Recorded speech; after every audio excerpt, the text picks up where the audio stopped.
everyone, welcome back to Sunny Life Chain. Thank you so much guys for tuning in. Well guys, I'm back again with the Mzansi Rated TV show, and namhlanje guys sikhuluma ke ngezingane zesithembu. Hayibo guys, ubaba uMseleko uthini manje kuTirelo guys? Uthini ubaba uMseleko kuTirelo?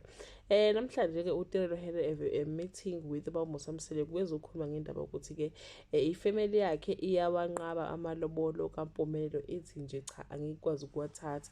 And-ke uyabuza ukuthi hawu, ngoba uma wakho bekade evumile nje, bekubuza ke uMpumelelo ukuthi uma wakhe wayivumile yini manje siyinkinga ukuthi-ke bamnqabele ukuthi-ke azolobola njengoba sekuze kulotsholwa ke u-Amahle kuqala. Kodwa-ke vele guys-ke uMpumelelo befuna vele u-Amahle kube uyena-ke umamkhulu, hhayi ukuthi kube uTirelo. So namhlanje bomseleko usethi-ke manje-ke uTirelo-ke uthi-ke ayi ahlukane, angihambe nawe uhambe ngoba abantu bangazi bathi wena ususuke kwindodana waya kubaba wayo.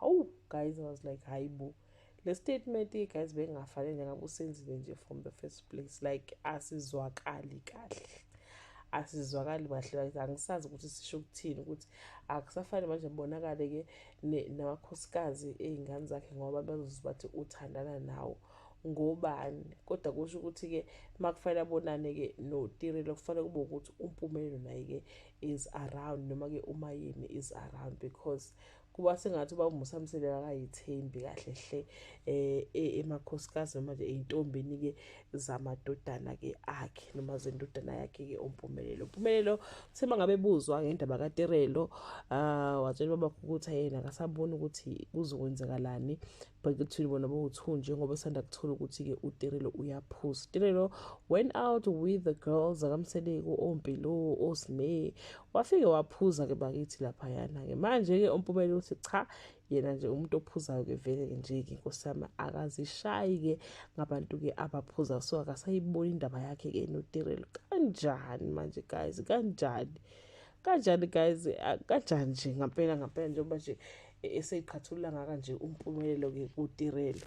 So-ke uthi-ke akasaboneki kahle. Abantu bayamtshela-ke ngathi uvuke uTirelo ukuthi akakhohlwe lapha Mseleko akuphunyaphunya, kojabula yena uVuyokazi wakwazi ukugcina ekhonile ukuthi aphume. Bathi akobuza-ke kuNombele ukuthi kunini athi uyashiya-ke kaMseleko, kodwa njalo wonke amasizini uhlezi ekhona, uhlezi ehamba. So-ke naye uTirelo bakithi wathula into kuphola inhliziyo ukuze akwazi ukuthi amuve ahle on. Kodwa-ke mokubuya sengazi ukuthi cha, naye-ke guys akayindawo. Asazi guys uthini umbono wakho. That brings us to the end of this video. Leave your comment below and share your opinion. Bye.